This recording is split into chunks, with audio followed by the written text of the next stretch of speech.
جو لوگ کمزور ذہن رکھتے ہیں ساری زندگی فیصلہ ہی نہیں ہوتا، کوئی ڈرتے رہتے ہیں، سہمے وقت گزارتے ہیں اپنے آپ کو فکری یہ جو ایمان ہوتا ہے یہ بندے کو طاقتور کرتا ہے، بندہ مضبوط ہو جاتا ہے۔ مجھے بتائیے نا، جب ایمان پکا ہو کہ روزی دینے والا اللہ ہے تو پھر بندہ کسی مالدار آدمی کے پیچھے کبھی بھاگتا ہے، کبھی کسی بڑے آدمی سے ڈرتا ہے؟ جب اسے پتا ہو کہ عزت اور ذلت اللہ کے دست قدرت میں، پھر وہ سیاستیں، سازشیں یہ کام کرتا ہے۔ تو پہلے تو مضبوطی ایمان درکار ہے ہمارے بچوں کے اندر، ہمارے مزاجوں کے اندر۔ جب تک وہ مضبوطی ایمان، حضرت مولا علی شیر خدا کرم اللہ تعالی وجہ الکریم ایک دفعہ بڑے علیل ہو گئے، کمزوری آ جاتی ہے، بندہ بیمار ہو جاتا ہے۔ تو ہمارے ہاں بیمار لوگ بعض اوقات ایسا جملہ بولتے ہیں جو کفر کے زمرے میں چلا جاتا ہے۔ آپ پریشان ضرور ہیں، تکلیف میں ضرور ہیں، لیکن آپ بات وہی کریں گے جو شریعت اجازت دیتی ہے۔ حضرت علی شیر خدا شدید علیل تھے، ایک صحابی تیمارداری کرنے گئے تو حضرت مولا علی کا چہرہ دیکھ کے پریشان ہو گئے، کہنے لگے آپ تو بڑے سخت علیل ہیں، اللہ خیر کرے، اللہ تعالیٰ آپ کو صحت دے۔ تو حضرت علی کہنے لگے تو فکر نہ کر، مجھے اس بیماری سے کچھ بھی نہیں ہوگا۔ نے کہا کیوں؟ فرمانے لگے مجھے نبی پاک علیہ السلام نے فرمایا تھا علی اس وقت دنیا سے جاؤ گے جب داڑھی خون سے رنگین ہو جائے گی،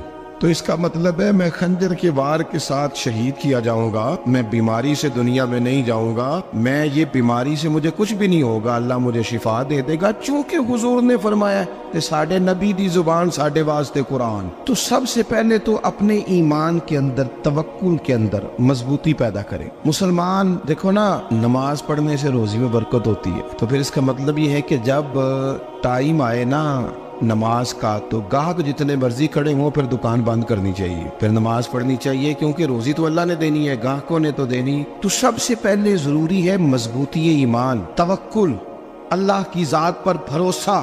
آپ کبھی میدان کربلا کا پورا نقشہ اپنے سامنے رکھیں نا، دو چیزیں ہیں، امام حسین کو نظر آ رہا ہے اب شہادت ہو جائے گی، اتنی بڑی فوج آئی ہے، خدا کی حکمت کے تقاضے سمجھ میں آ رہے ہیں، حالات کیا ہوں گے سمجھ آ رہی، پر ایک لمحے کے لیے بھی ان کا توکل کمزور نہیں ہوا۔ اپنے رب پر جو مضبوط بھروسہ ہے، سیدہ طیبہ طاہرہ حضرت فاطمہ الزہرا رضی اللہ تعالیٰ عنہا اونٹ کے بالوں کی بنی ہوئی چادر اوڑھ کر چکی پیس رہی تھی۔ یہاں بیویاں بڑا روتی ہیں، غریبی بڑی ہے، بڑی غریب بھی ہے، حالانکہ اب کون بندہ پیوند والے کپڑے پہنتا ہے جی؟ اب تو بڑی مشکل سے وہ لوگ ملتے ہیں جو جوتا ٹوٹ جائے تو گانٹھ کے پہنے، ورنہ تو نئے جوتے آ جاتے ہیں۔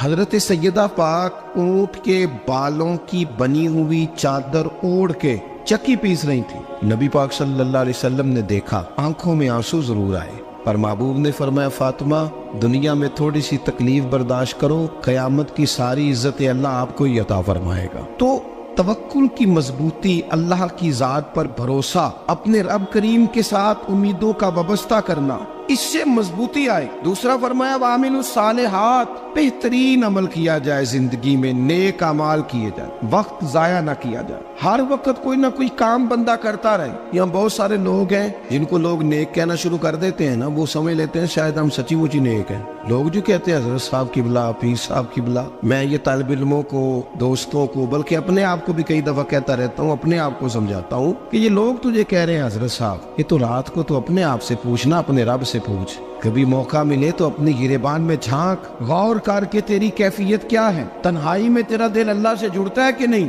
عبادت میں دل لگتا ہے کہ نہیں، خدا کا خوف دل میں رہتا ہے کہ نہیں، غریب کی محبت، عزیزوں قربت والوں کا احساس طبیعت میں موجود رہتا ہے کہ نہیں۔ ویسے تو میرا مطلب ہے، لوگ کہہ دیتے حاجی صاحب آپ بڑے سخی ہیں، تو اس سے تو نہیں نا بندے نے سخی ہونا، سخی تو تب ہونا ہے جب اللہ کی بارگاہ میں مقبول ہوگا۔ اعمال صالحہ، نیک کام، اور وہ کرتا رہے بندہ، کوئی بھی کام اسے نیکی کا مل جائے نا۔ دیکھنا اپنا معیار ہر انسان نے بنایا ہوتا ہے کامیابی کا۔ کچھ لوگوں کا خیال یہ ہوتا ہے کہ بچے میرے پڑھ گئے، اپنی اپنی جگہ پہ سیٹ ہو گئے، میں اب بڑے سکون میں ہوں۔ کچھ کی رائے یہ ہوتی ہے کہ میں نے سب بچے بچیوں کا بیاہ کر دیا ہے، گھر میرا بن گیا ہے، اب میں بڑے آرام میں ہوں، قرار میں ہوں، سکون میں ہوں۔ تو اپنی اپنی رائے ہوتی ہے، لیکن حقیقت وہ ہے، اصل وہ ہے جسے اللہ کے قرآن نے بیان کیا۔ اللہ کریم نے فرمایا والعصر، اے محبوب علیہ السلام ہمیں آپ کے زمانہ مبارکہ کی قسم ہو، ان الانسان لفی خسر، فرمایا بے شک انسان خسارے میں، نقصان میں۔ اپنے تئیں کوئی دعویٰ کر لیتا ہے، آپ دیکھتے ہیں کہ بہت سارے لوگوں کے دعوے اپنے اپنے ہوتے ہیں نا۔ کسی بھی طالب علم سے آپ پوچھیں پیپر دے کے آئے تو پیپر کیسا ہوا ہے تو کیا کہتا ہے؟ جب کینڈیڈیٹ الیکشن لڑتے ہیں تو رات کو جب وہ سوتے ہیں تو سارے جیت کے ہی سوتے ہیں، ان کو سب یہی کہتے ہیں کہ لوگ سارے تیرے ساتھ ہی ہیں. حالات، یہ جتنے بادشاہ حکمران ہوتے ہیں ان کے بگڑنے کی بنیادی وجہ ہوتی ہے کہ یہ خوش فہمیوں میں مبتلا ہوتے ہیں. ہم میں سے بھی ڈھیر سارے لوگ ہیں جو خوش فہمیوں میں مبتلا ہیں. کچھ کہتے ہیں جناب ہماری نسبت بڑی تگڑی ہے. بھئی نسبت تو امام حسین سے تگڑی تو کسی کی نہیں نا. تو ساری رات نماز پڑھتے تھے، روزے رکھتے تھے، اللہ کو یاد کرتے تھے. آپ خالی نسبت پر بیٹھ کر عمل چھوڑ جائیں تو یہ کیسے ممکن ہے؟ تو اپنے اپنے تئیں لوگوں نے معیار کامیابی کے قائم کر لیے ہیں. اللہ فرماتا ہے کہ محبوب مجھے قسم ہو زمانے کی، انسان نقصان میں. یہ دن بدن جو وقت گزار رہا ہے تو اس کا نقصان، اس کا خسارہ، اس کا گھاٹا بڑھتا جا رہا ہے. روز نقصان میں. کتنا کتنا عمر کا حصہ لوگوں نے ضائع کر دیا. کتنے کتنے بہترین لوگ تھے لیکن روزی روٹی کے پیچھے وقت سارا برباد ہو گیا. یہ رزق حلال کے لیے دوڑ دھوپ ہو وہ تو بڑی بات، لیکن تکبر کے لیے اور خواہشات، بیجا خواہشات کی تکمیل کے لیے، ایک دوسرے سے آگے بڑھنے کے لیے بڑا وقت ضائع کیا لوگوں. اچھا کوئی بھی نہیں جیتا، خاندانوں میں بھی کوئی نہیں جیتا، برادریوں میں بھی کوئی نہیں جیتا، پر لڑائی ساری زندگی کی ہے. میں نے آگے گزرنا، میں نے آگے، حالانکہ کوئی کسی کو جیتنے دیتا ہی نہیں. اپنے اپنے تئیں لوگوں نے معیار قائم کیے کامیابی کے. اللہ فرماتے ہیں بے شک انسان نقصان میں ہے، لیکن جس میں 4 خوبیاں پائی جائیں اللہ کا قرآن کہتا ہے وہ بندہ کامیاب ہو. کون کون سی؟ الا الذین آمنوا. سب نقصان میں نہیں سوائے ان لوگوں کے جو ایمان لائے. سب سے پہلے کیا کرے؟ ایمان ہو اس کے پاس، مضبوط ایمان. وعملوا الصالحات، اور ایمان بھی لائے اور نیک کام بھی کرے. اور صرف نیک کام نہ کرے، وَتَوَاصَوْا بِالْحَقِّ، لوگوں کو حق بات کی نصیحت بھی کرے. اور ظاہر ہے سچ بولے گا، حق بولے گا تو بڑے لوگوں کے مفادات کو ٹھیس پہنچے گی، کچھ لوگوں کو تکلیف بھی ہوگی. تو اب جب تکلیف ہوگی تو پھر مصیبت بھی آئے گی. تو اگر حق بات کہنی ہے تو پھر کیا کرے؟ وَتَوَاصَوْا بِالصَّبْرِ، پر ایک دوسرے کو صبر کی بھی وصیت کرے. 4 چیزیں پائی جائیں، ایمان، اعمال صالحہ، حق کی نصیحت، اس رستے میں آنے والی تکلیف پر صبر. اگر یہ 4 چیزیں میسر آتی ہیں تو اللہ کا قرآن کہتا ہے بندہ کامیاب ہے. اور اگر یہ 4 چیزیں نہیں تو پھر کوئی بندہ جتنا مرضی دعویٰ کرے، جتنا مرضی شور کرے، جتنا مرضی اعلان کرے، وہ کامیاب ہو سکتا. سب سے پہلے تو اپنا ایمان پکا کریں. یہ جو کچی پکی باتیں کرتے ہیں نا لوگ، مسلمان جو ہوتا ہے نا، مسلمان وہ لاوارث نہیں ہوتا، وہ وارث والا ہوتا ہے. اس کا رب ہر وقت اپنی رحمت سے اس کی حفاظت کرتا ہے. مسلمان ہر وقت نبی پاک علیہ السلام کے نگاہ کرم میں رہتا ہے. اسے کمزور باتیں نہیں کرنی چاہیے کہ میرے کو پیچھے چڑھ گیا تو پتہ نہیں کیا ہو جائے گا، برادری مخالف ہو گئی تو پتہ نہیں کیا ہو جائے گا، سچ بول دوں گا تو لوگ پتہ نہیں مجھے مار دیں گے. ایسا ہو نہیں سکتا. چھری حضرت ابراہیم چلائے بھی نا تو حضرت اسماعیل کے حلق پہ چلنا اس نے تب بھی ہے جب اللہ حکم کرے گا. تو اللہ کی حکمت ہوگی، حکمت الہی ہوتی ہے تو کوئی کام ہوتا ہے، ورنہ ہوتا. تو اپنی طبیعت میں مضبوط ایمان، توکل، اللہ پہ بھروسہ، مضبوطی افکار کی، کچی باتیں نہیں. دیکھو نبی پاک صلی اللہ تعالی علیہ وسلم نے فرمایا نیکی کو کبھی حقیر نہیں سمجھنا، کبھی حقارت سے نہیں نیکی کرنی کہ یہ بڑی چھوٹی ہے تو میں اس کو کروں. آپ فرمایا کبھی حقیر نہ سمجھنا، نیکی کا کام جو بھی ملے کر دینا. فرمایا اگر بھائی سے مسکرا کے ملو گے بنا تو اس پر بھی اللہ تمہیں صدقے کا ثواب عطا کرے گا. ہم تو اس دین سے کے ماننے والے ہیں جو کہتے ہیں تو گلی سے روڑا اٹھا دے، کانٹا اٹھا دے، کسی کی تکلیف دور کر دے، کسی پر گنجائش کر دے، کسی کے لیے آسانی کر دے. جو بھی خیر کا کام میسر آئے پورے دن میں اسے چھوڑے نہیں. صبح گھر سے نکلے، وہ ایک صحابی تھے، غالباً تابعی تھے، تو بازار جاتے اپنے غلام کے ساتھ تو سارا بازار گھوم کے واپس آ گئے. خادم نے کہا جناب کو نہ کوئی خریدا نہ کچھ بیچا. تو آپ سارا بازار گھوم کے آ گئے. فرمانے لگے تیرا کیا خیال ہے؟ میں نے کچھ بھی نہیں کیا. کہا جناب پھر کیا کیا ہے؟ فرمانے لگے تم نے دیکھا جو بندہ بھی گزرا میں نے اس کو کہا السلام علیکم، تو کتنی کو نیکیاں میں جمع کر کے آ گیا ہوں. کوئی خیر جو میسر آئے. ہم سمجھتے ہیں کہ شاید کوئی کروڑ کو روپیہ ہوگا تو پوری مسجد بناؤں گا تو پھر میں نے نیکی کر دی ہے. شاید جناب میں، حالانکہ یہ چھوٹے چھوٹے کام ہے نا، چھوٹے چھوٹے کام، ان کی تو زیادہ ضرورت ہوتی ہے، ان کی تو زیادہ حاجت ہوتی ہے. کوئی آپ رستے میں گزر رہے ہیں تو نیچے کوئی کھڈا بنا ہوا ہے تو اس پر ہم کیا کرتے ہیں؟ گاڑی میں بیٹھ کے تبصرہ کرتے ہیں اے روڈ کھورے کدوں بننا ہے. بھئی ایک کھڈا ہے نا تو آپ نیچے اترے نا تو آپ دھاوڑا لیں نا. کئی پکڑے نا، یہ تو 5 منٹ کا کام ہے، یہاں آسانی کر دے نا آپ، اس میں گنجائش کر دیں۔ حضور سید عالم علیہ السلام نے فرمایا، امام راضی نے حدیث لکھی ہے، قیامت کے دن ایک بندے کو اللہ معاف کرے گا تو مالک وہ بندہ عرض کرے گا، یا اللہ میں تو بڑا گناہگار ہوں، کس وجہ سے معافی ہوئی؟ فرمایا رات کے وقت تو گزر رہا تھا، تیرے پیر سے روڑا ٹکرایا تھا اور تو نے اٹھایا ادھر ادھر دیکھ کے کہ کوئی اللہ کے کسی بندے کو تکلیف نہ ہو جائے۔ کہ مالک وہ تو میں نے زمانہ بیت گیا، کوئی اتنی بڑی بات بھی نہیں سمجھی۔ تو رب کریم نے فرمایا تو رات کے اندھیروں میں بھی میرے بندوں کا خیال رکھتا تھا تو میں تیرا خیال نہ کروں؟ کوئی عمل ہمارے ہاں لوگ کوئی کام نہیں کرتے، بالکل نہیں، کوئی کام نہیں، نہ بڑے نہ چھوٹے نہ سمجھدار نہ ان پڑھ، کچھ بھی نہیں۔ نشستن گفتن برخاستن، بیٹھو راج کے گپے مارو، تبصرے کرو فلانا کچھ نہیں کر رہا، فلانا کچھ نہیں کر رہا، اس کے بعد اٹھ کے چلے جاؤ۔ کچھ کریں، وعاملوا الصالحات، نیکیاں جمع کریں زندگی میں، خزانہ بنائیں، خزانہ، اپنی ڈیوٹیاں اپنی ذمہ داریاں پوری کریں، ہر وقت کام، ہر وقت ذمہ داری، ہر وقت ڈیوٹی۔ لیکن نا امام حسن اور حسین، ان کی آپ کبھی زندگی کا مطالعہ کریں، فرض نماز کے علاوہ 100 رکعت نماز نفل روز پڑھنی ہے، پتہ کرنا ہے غریب کہاں کہاں ہیں، ان کا خیال رکھنا ہے، اور نیرے پیسے نہیں دینے۔ ہمارے یہاں لوگ غریبوں کو پیسے ضرور دیتے ہیں، عزت نہیں دیتے، ان کو 4 پیسے کی مدد ضرور کر دیتے ہیں پر عزت نفس کا خیال نہیں رکھتے۔ امام زین العابدین رضی اللہ تعالیٰ عنہ فرماتے ہیں، گزر رہے تھے، آپ دیکھیں نا، امام غزالی حدیث لائے ہیں کہ بندہ اور کچھ نہ کرے، کسی مومن کا دل راضی کر دے تو اللہ 60 سال کی نفلی عبادت کا ثواب عطا کرتا ہے۔ دل بدستاور کی حج اکبر است، از ہزارہ کعبہ یک دل بہتر است۔ کسی کا دل خوش کر دینا، اس کو راحت دے دینا، اس کو قرار دے دینا، اس کے لیے کوئی ایسا سامان کر دینا کہ بندہ مطمئن ہو جائے، سکون ہو جائے۔ یہ ہمارے ہاں جو لوگ ہوتے ہیں نا، سرکاری ملازمین، ڈیوٹیوں والے، ان کی طبیعتوں میں تلخی ہوتی ہے۔ یہ اگر صرف پیار کرنے لگ جائے نا، سے وابستہ لوگ میرے احباب میں سے ہیں، تو میں ان سے کہتا ہوں کہ شفا تو اللہ نے دینی ہے، چلو تم دعائی تو آج کے دیا کرو نا، تم آنے والے کی بات تو توجہ سے سنو۔ وہ بیچارہ اپنی بات، ہمارے ایک بزرگ تھے تو تعویذ لکھا کرتے تھے، بڑے عالم تھے، مجھے کچھ تھوڑی سی نا میرے دل میں ان کے بارے میں خفگی رہتی تھی کہ آپ اتنے بڑے عالم ہیں، آپ کتاب لکھیں، آپ تعویذ لکھ رہے ہیں، اور پھر لوگوں نے کمائی کرنی ہوتی ہے، آپ تو مفت دیتے ہیں سارا کچھ، اتنی لمبی ڈیوٹی، سارا دن بیٹھے رہتے ہیں آپ اور لکھتے تعویذ ہیں۔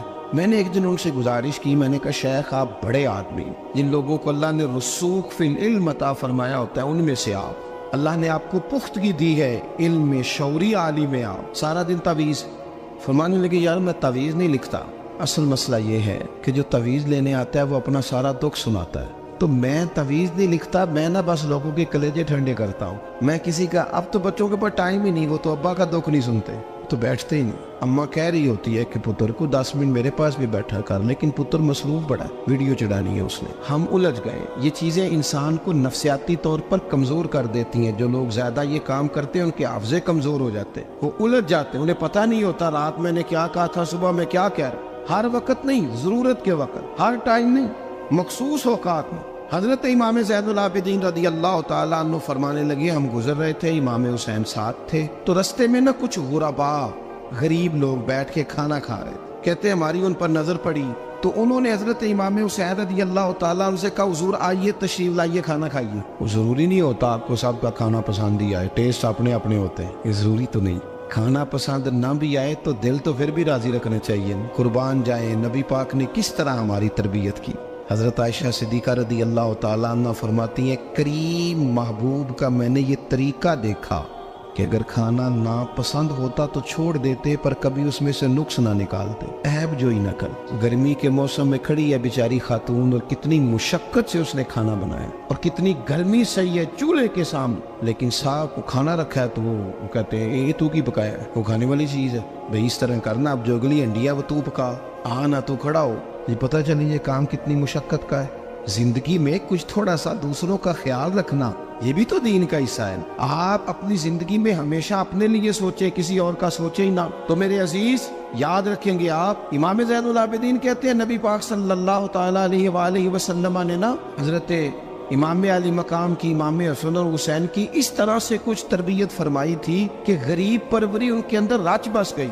مزاج بن گیا. وہ غربا بیٹھے تھے دسترخوان بچھائے سڑک کے کنارے, تو امام حسین گزرے تو انہوں نے آواز دی. امام صاحب لوگ گئے, کہنے لگے حضور تھوڑی روٹی نہیں کھا لیتے ہمارے ساتھ. تو امام صاحب آ گئے, نیچے بیٹھ گئے غریبوں کے ساتھ. کوئی جرت کرے نا, چلو امیروں نے تو غریبوں کے ساتھ بیٹھنے کی جرت نہیں کرنی, کوئی پیر ہی بیٹھ جائے غریبوں کے ساتھ, وہی مہربانی کر دے کہ میں پیر صاحب ہوں, قبلہ ہوں, تو میں ہی چلو لنگر کھا لوں مریدوں کے ساتھ بیٹھ کے. ہماری تو محفلوں میں بھی نا جی نعت خانوں کا, مولویوں کا, دوسروں کا کھانا اور ہوتا ہے, اور غریب آدمی کو شاپر میں چاول ڈال کے دیتے ہیں اور ساتھ اسے کہتے ہیں یہ لنگر شریف ہے. بھئی اگر یہ شریف ہے, تبرک ہے, تو اے پیر صاحب نو نہیں سی لنگدا, اڑتا ہے گلے میں لنگر ان کو. یہ لنگر شریف جو ہے یہ نعت خان کو بھی تو گزرنا, تبرک ہے کہ نہیں؟ ہاں نہ تو کرو نا, تو جیڑی زیادہ تبرک والی شے ہے وہ پیراں نو بھی تو کھانی چاہیے نا. نعت خان کو اس کے لیے علیحدہ سے مرغ مسلم اعلیٰ کھانے. میں اکثر دوستوں سے کہتا ہوں چلو میلاد شریف پہ ہی صحیح سب کے لیے اچھا کھانا پکاؤ. چلو جس غریبوں کے بچوں کو بیچاروں کو سارا سال وہ بوٹیوں کے لیے لڑتے ہیں, تم میلاد پہ اچھی روٹی پکا دو, تو بچہ جب کھائے گا نا بہت ساریاں بوٹیاں اور چاول, اور اپنے ابا سے پوچھے گا کہ ابا جی آج کی گل ہے, تو ہو سکتا ہے غریب باپ روئی پڑے اور اسے کہے پتر تو آج راج راج کے کھاج ساڈے نبی پاک دا میلاد شریف. تو امام حسین رضی اللہ تعالیٰ عنہ نا آ کے غریبوں کے بیچ بیٹھ گئے زمین پہ. انہوں نے کہا کھائیے, تو وہ جس طرح وہ کھا رہے تھے نا سادے برتنوں میں سادے, امام حسین کھانا کھانے لگ گئے. میں نے کہا خیر کا کام کوئی بھی ملے اسے ضائع, چلو اور کچھ نہیں کر سکتے تھے, کسی کو سڑک ہی پار کرا دے نابینا کو, چلو اور کچھ نہیں کر سکتے, تو آپ کو پتہ ہے کہ سامنے والا بوجھ لے کے گزر رہا ہے, آپ تھوڑا سا ہٹ جائیں روڈ سے, اسے گزر لینے دیں. کوئی تو کام زندگی میں کوئی ارادہ تو خیر کا بندہ کرے. امام حسین بیٹھ گئے, ان کے ساتھ روٹی کھائی, تھوڑی دیر کے بعد اجازت لی, فرمایا جاؤں؟ کہنے لگے حضور اور کھائیے. فرمانے لگے میں تو ابھی روٹی کھا کے آیا تھا اور آج تک ایسا نہیں ہوا کہ دوبارہ کھانا کھاؤں, ایک لقمے کی بھوک نہیں تھی, جتنا بھی کھایا ہے نا یہ تمہارا دل خوش کرنے کے لیے کھایا ہے. غرباء مساکین کی وعامل الصالحات, ایماندار بندہ ایمانداروں جیسے کام کرتا ہی اچھا لگتا ہے. 25 حج کیا امام حسن اور حسین نے مدینے سے مکے پیدل جا کے. میں کہتا ہوں چلو ہم باجماعت نماز ہی پڑھ لیا کریں. چلیں, حضور صلی اللہ علیہ وسلم نے فرمایا فجر کی نماز پڑھ کے بیٹھ جاؤ, اشراق چاشت تک اللہ کا ذکر کرو, 2 نفل اشراق کے 2 چاشت کے پڑھ لو, اللہ 2 حج اور 2 عمرے کا ثواب عطا کر دے گا. مشکل کام تو نہیں. اہل بیت نے ہمیں سبق یہ پڑھایا ہے, حضور کے اصحاب نے ہمیں سبق یہ پڑھایا. تیسری بات فرمایا وَتَوَاصَوْا بِالْحَقِّ, صرف یہ نہیں کہ تم نماز پڑھ کے تو بیٹھ جاؤ, تم نے نا بے نمازی کو نماز کی دعوت بھی دینی ہے. مظلوم پر ظلم ہوتا رہے اور کونے میں چپ کر کے بیٹھے نہیں رہنا, بلکہ اگر ہاتھ پکڑا جا سکتا ہے تو ظالم کا ہاتھ پکڑنا ہے. نبی پاک علیہ الصلوۃ والسلام نے فرمایا اپنے بھائی کی مدد کرو چاہے وہ ظالم ہو یا مظلوم ہو, بھائی کی مدد کرو چاہے ظالم ہو یا مظلوم ہو. تو صحابہ نے عرض کی یا رسول اللہ صلی اللہ تعالیٰ علیہ وسلم یہ مظلوم کی مدد تو سمجھ میں آتی ہے, یہ ظالم کی مدد کیسے کریں؟ نہیں سمجھ آ رہی ہے آپ کو بات؟ یا رسول اللہ صلی اللہ تعالیٰ علیہ وسلم مظلوم کے ساتھ کھڑا ہونا تو ہماری عقل میں آ گیا, تو ظالم کی مدد کیسے کرنی ہے؟